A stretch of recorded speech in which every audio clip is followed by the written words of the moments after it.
Hey everyone, welcome back.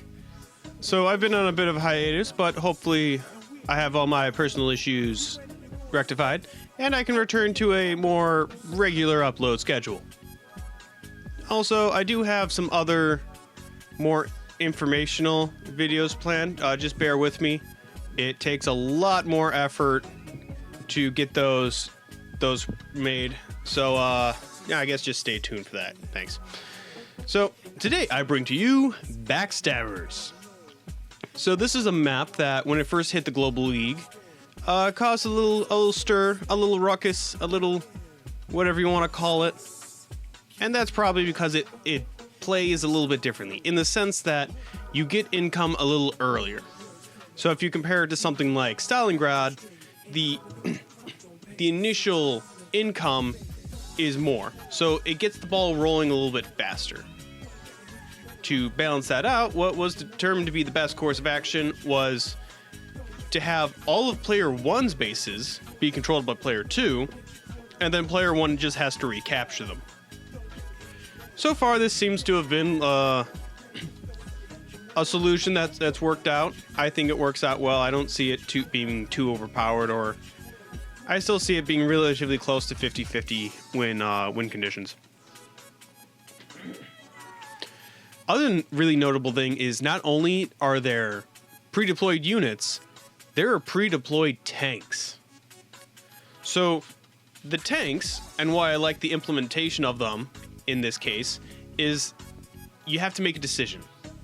You can either keep it on the city and have vision of both of the bases, or if you take it off the city, you can blow up this pipe scene and have a tank on the front lines, and an extra tank early on in the game can make a world of difference. That also means that for player 1, for instance, they're going to have to choose whether to ignore this and just develop, or hold off on their development a little bit to deal with this issue. Because either way, you don't want them seeing your loadout, and you don't want them getting a tank on the front lines. That's just a horrible... It's just bad. On a map like this, I think it's quite brawly. And the reason because of that is this is a narrow front map. And so what I mean by that is that on rectangular maps that are very pronounced, the fronts kind of fall in one of 3 categories. Narrow front, which is the fronts are lined up on the narrow aspect of the rectangle. You could have a wide front, which is the wide aspect of the rectangle, or you can have a diagonal one.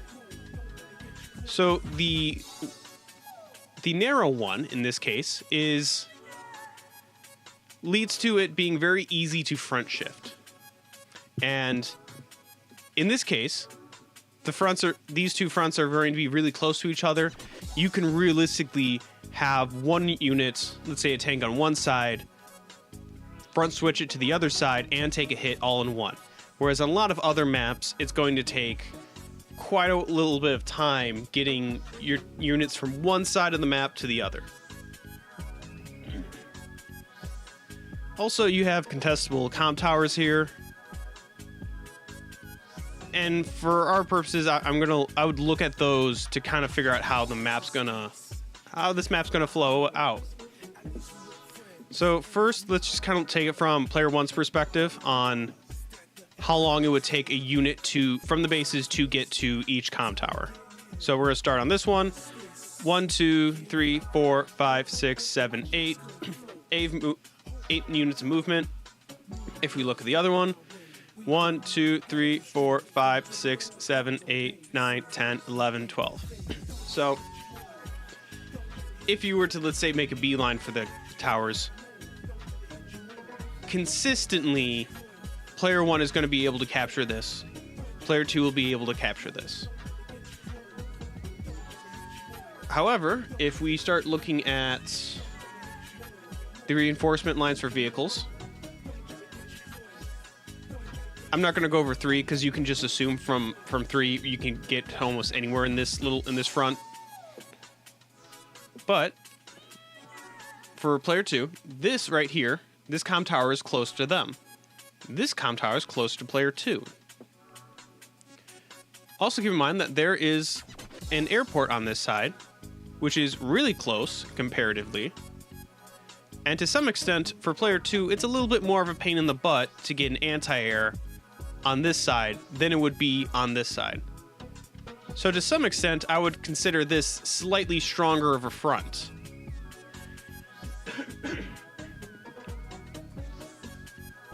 So, which leads me to my next point. What happens if we pop this pipe scene? So if we pop it, we get this. And what you see is it's even more pronounced one that it'd be the strong side. In fact, you have, for player 1, their 2-turn reinforcement is on the comm tower, and same with player 2. So it's more likely that they're going to be able to capture that in the long run. So what could realistically happen is you want to ensure that you get the comm towers and that your opponent is delayed on the comm towers. So what you might end up doing is making a break for this comm tower if you're player 2, this one if you're player 1. And then over time, the map's going to divulge and it's into a push-pull where player 1 is trying to push into this area and capture as many units as they can. And on this unit side, they're going to try to resist the push from their opponent as much as possible. That's kind of how I see this map going out. A nice push-pull trading of the comm towers. Also, things to kind of note on this map. And on a map that's brawly like this, you really want to get that comm tower. You don't want to be dealing without the comm tower, because with the comm tower, most COs need it to have a chance to knock off a tank with 2 tanks off of a city. It's a gamble, but they still have an opportunity. So you don't want to have your opponent have a comm tower who can do that and you not. So you really you do want to fight for those comm towers. So we talked about this pipe scene. This pipe scene. What about this pipe scene? And it's holding back that APC, and I'm just going to come out and say it. I don't think it's worth it. And I don't think it's worth it because there's 2 pipe scenes that I think bring more value overall. This one, if you can get it for that tank coming out. And this one, just because it increases your reinforcement range. So you already have 2, and popping pipe scenes requires tempo. So you can build a vehicle to come pop this one or this one. However, that's a vehicle that's not on the front line actively threatening your opponent. And let's say you did use it on this one. What do you get out of it? You get an APC. So realistically, you get an APC, and then how useful is it? Can it boost a lot of units and capture cities earlier? Not so much, in my opinion. And I'm just going to bring it up if it arises. So you guys didn't want to watch Max v Olaf, although that's a very popular matchup on this map. I would say the one of the second most populars on this map, for some reason, is Sammy v Max. And this has got a little bit surprising to me because Sammy is tier 3 on this map. Now, she's not tier 4, and I agree entirely that she's a little bit too strong on this map for tier 4. But I'm not convinced that she's strong enough to be in tier 2. I think what most people end up seeing is that it's a relatively small map, and you can easily get your mechs over this river into the main area. Sure. And there's some key cities and properties that, if you were to snipe from your opponent, could prove some difficulty. However, here's my issue with the map. One, it's 22 split income. I'm not too fond of that. I would prefer less for Sammy, but it's not a deal breaker. It is a base light map. Sammy doesn't like base light maps because the more bases, the more infantry in the composition. So that would benefit her. In this case, not so much, especially when it gets to 22 split income. That means there's going to be a lot more vehicles, not a lot of infantry as we keep going on. So I don't necessarily love that. I also don't see a bunch of terrain that would really benefit mechs, right? I don't see a lot of mountains. There's only really 2 mountains here that, again, that's kind of really deep into the enemy's territory. I don't think it's going to be useful. There's not a lot of places to hide over here. In fact, there's not any choky areas where you could create a mech ball, because your opponent's just going to, they're going to see the mech ball, they're going to front shift to the other side, deal with that. That mech ball's not really going to get its value out of it. I do think Max is a really good option on this, and to be honest, I think Max is probably the only option. I think, in my opinion, in Tier 2, it would only be Max Mirrors. Max is going to be really good in brawling here. If on these tanks, Max gets to blow this pipe scene, it takes 1 less hit. Because other COs, they have an issue where it's too easy to just destroy this tank for many COs. So you don't even get the option of popping that, really, if your opponent decides to take it down. And one of the nicest things is with 1 comm tower, Max is guaranteed to 2-hit tanks on cities with 2 tanks. So that's really good on fronts where there's going to be a lot of cities. Being able, especially where there's base light, so very few units to wall up and whatnot. He's going to be really good. Only drawback is you can't really use artillery to pop pipe seams. But I digress. So, let's get on with it. Ready, go! So both players agree to go hitting with the pipe seam. I'd probably do that too, to be honest.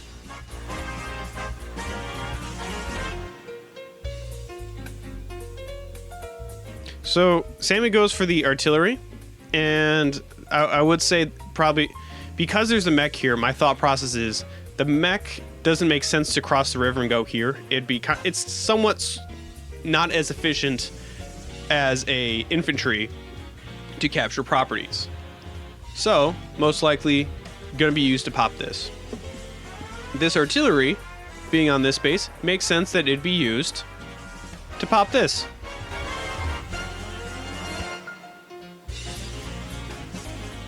Ooh, so a dual mech build, because you don't see very mechs from Max, right?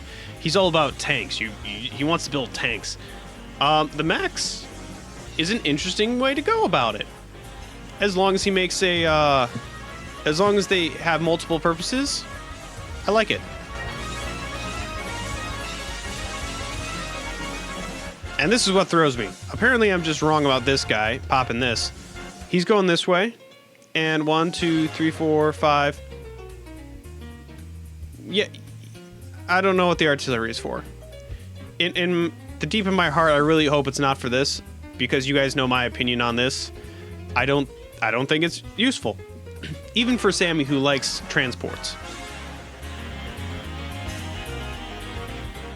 So definitely he's going to use this to pop this tank.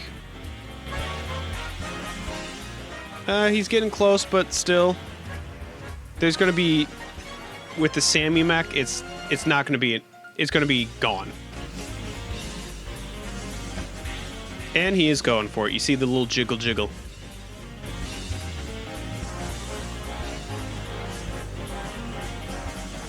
One thing to note, because there's no mountains over here, recons are going to be your primary way of getting vision. So, yeah. Some people don't like recons necessarily against Sammy because it doesn't stop Sammy from capturing. But the other aspect of him, vision, still applies. And so here's his solution with the pipe seam. So it takes a little bit of the extra movement cost, but by deterring it over here to take a crack at it, over time he's going to be able to pop this pipe seam. And this is the way I think Max has to do it. I don't think he has an option another option, honestly. And we can see over here that he is gunning for that comm tower.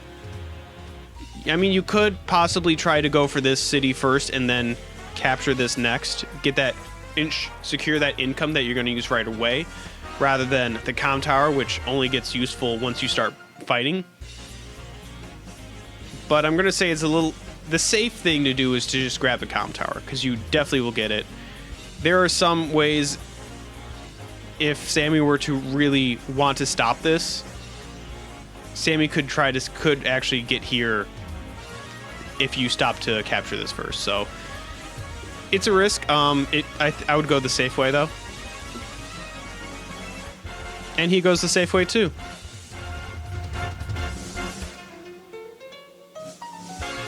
And boom, that's Gonzo. Sammy does have a really efficient way of dealing with this, with being the mech. Really cost efficient.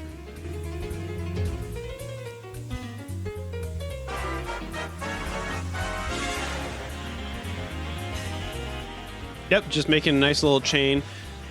Most of the tanks are probably going to be on this side. He's really making this his strong side. He's going full in to try to fight this.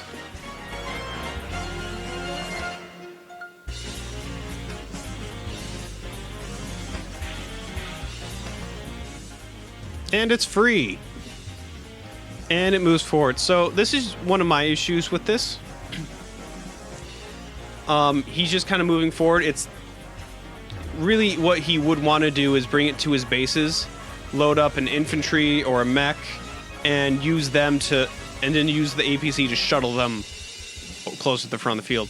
To some extent, though, if you're going to go with a mech, I don't think, or even infantry, I don't think it's worth it to load up this base, because 1, 2, 3, same with the mech. Mechs and infantry would both end up here. Whereas, let's say if you load a mech over here, 1, 2, and they move 1, 2, 3, 4, 5, 6.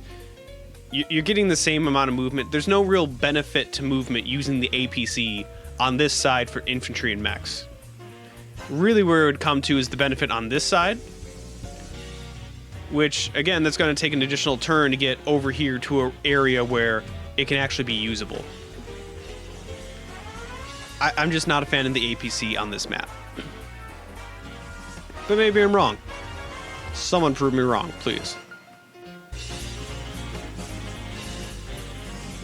So like this, he's using the mech to also hit on this, which is, again, ideally, if you can plan out your units to have more than just one purpose, great. Because you want to get them their primary directive done, but what are you going to do after that? If they can also be efficient, great. And then he's going for the back cap. Because, to be honest, there could be so many things over here. We already know there's a mech over here based off of... Actually, we don't. For some reason, he didn't take a shot at that. I mean, if you intend to break it at some point, I would have used the mech to take a shot at it. But, you do you. It's free damage. I think this is the only... These squares are the only ones that are really usable for hiding. And I think it's a good place for the recon, to be honest.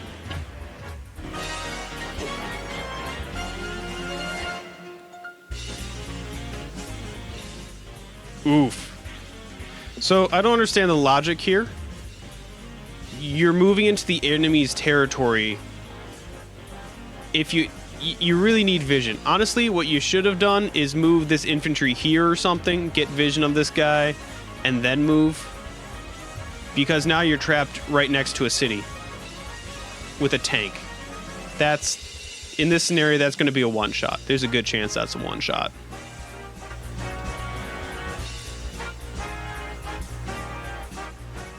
I'm not too sure about why double the reconning on one side. Unless, I don't know. I feel like you want to counter more for Max's tanks. You want vision, maybe one on this side, and then, I don't know. Another artillery up here. Interesting. And boom. Okay, now just put someone on there, because that's... Even though you don't have vision, you don't know if there's going to be a tank ready to be plopped down on here for this guy. Probably should have just done it from this guy, and then... I don't know.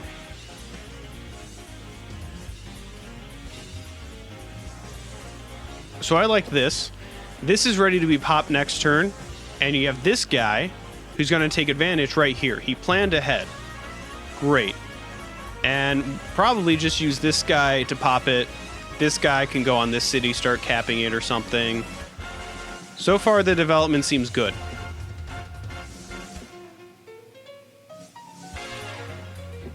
Wait, hold on a second. Hold on a second. Rewatching that.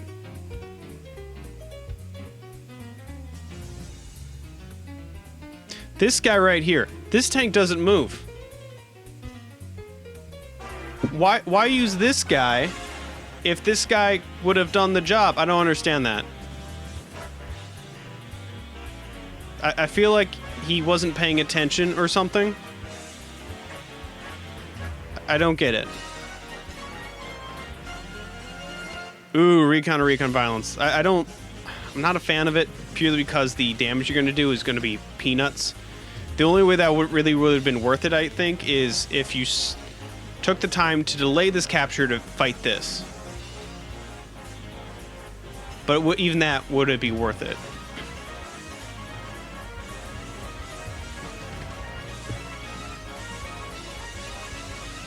So far, this guy has only been useful for boosting one mech. And it's just a boost. It's not like transporting, it's just boosting. Boosting's good, but I want to really get the money's worth out of that APC, even though you didn't pay for it.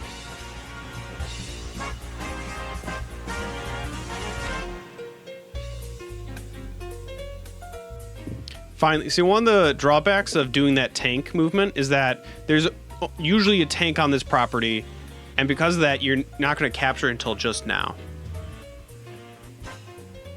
So it's a cost, but is it worth it?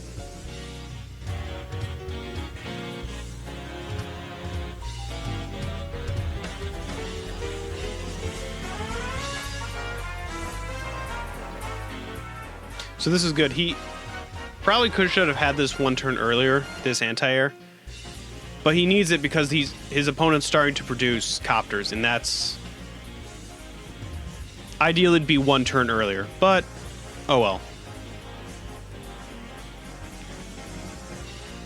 Double Time's an interesting one here. He really has to make it count, though.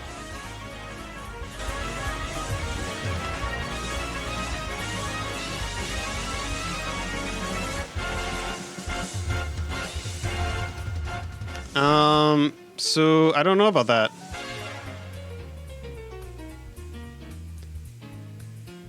So my issue with that double time is that what did he get out of that using that power?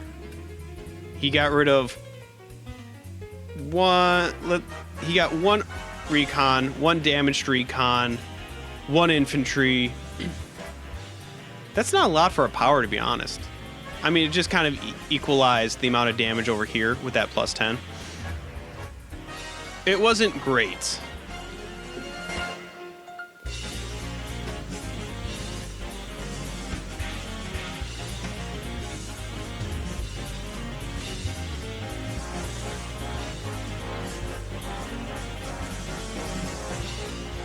Really spending a lot of effort on this one infantry, okay.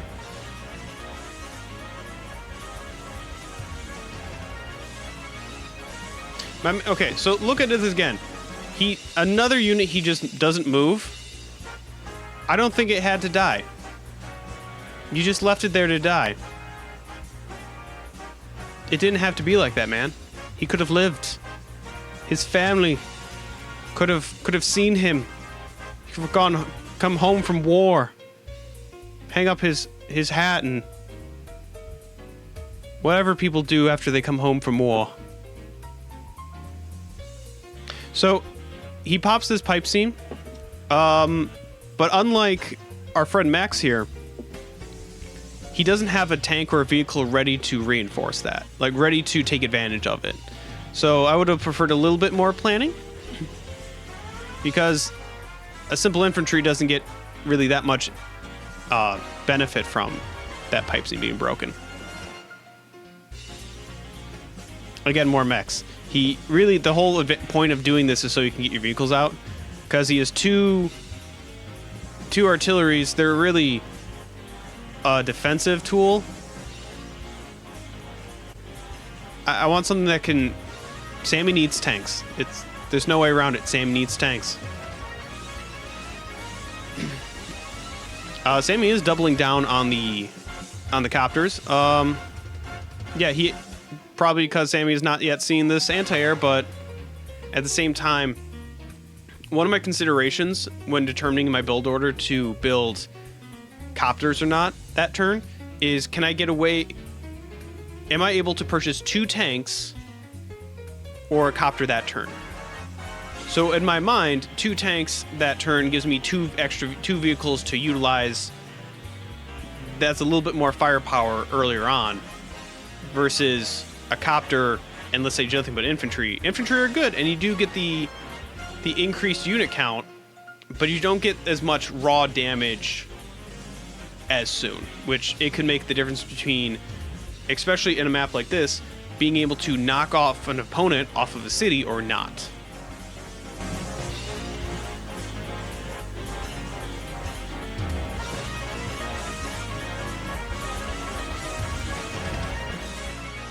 And stops that cap to just go stop that. Normally I'd want to see a unit put on here, but he sees that mech, and to be honest, I wouldn't want to put that tank on there because I wouldn't want to get a hit lose a bunch of damage to a tank. I'd rather lose the recon, to be honest, but that's me.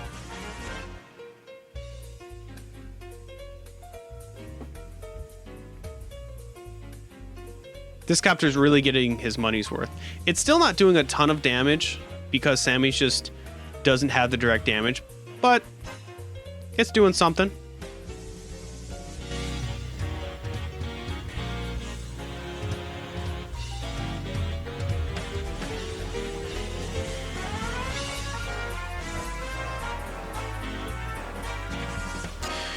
Okay, so can you guys see what again, this is from perspective of Max right now, but do you see what Sammy's mistake was?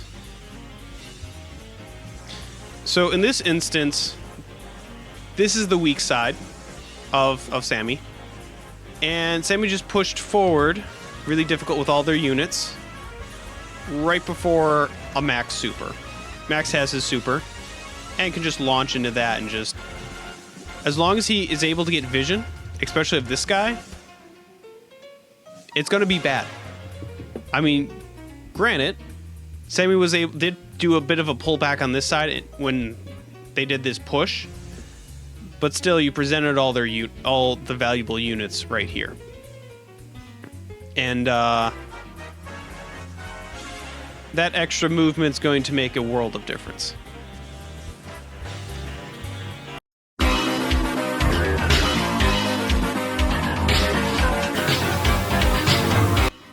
Boom, that's how powerful it is. One-shot that mech. Almost get that mech. Finish him off. Boom, mech on that one. Clear the way for the tank. Boom, because he doesn't know what's in the forest. Anti-air in. What I like about this is that he hits the anti-air. And to hit the anti-air currently, he needs 2 units. It's not worth sending in 2 units just to get vision on it. And even if he doesn't have any tanks to hit the anti-air with. This is why Sammy needs tanks. Sammy needs that extra movement sometimes to go in and hit the opponent when he messes up, when he leaves something of it open. Sammy can't do that right now. You have an artillery, not going to be that great. You have copters.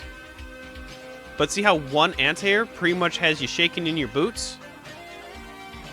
Yeah, because you don't have a counter. You have a mech with a little bit of extra with 1 HP. That's not going to do anything. And just get a little bit faster of reinforcement with that extra movement from Max Blast. And there goes the battle! Don't blame him. It was not looking good. Pretty much on this side, lost most of all of the units. And Max still has infantry, going to slowly recapture a bunch of this stuff. Where on this side, you do have Sammy infantry. But you don't have any real threatening force to threaten his units with. And if, let's go back and we'll just kind of see it. I believe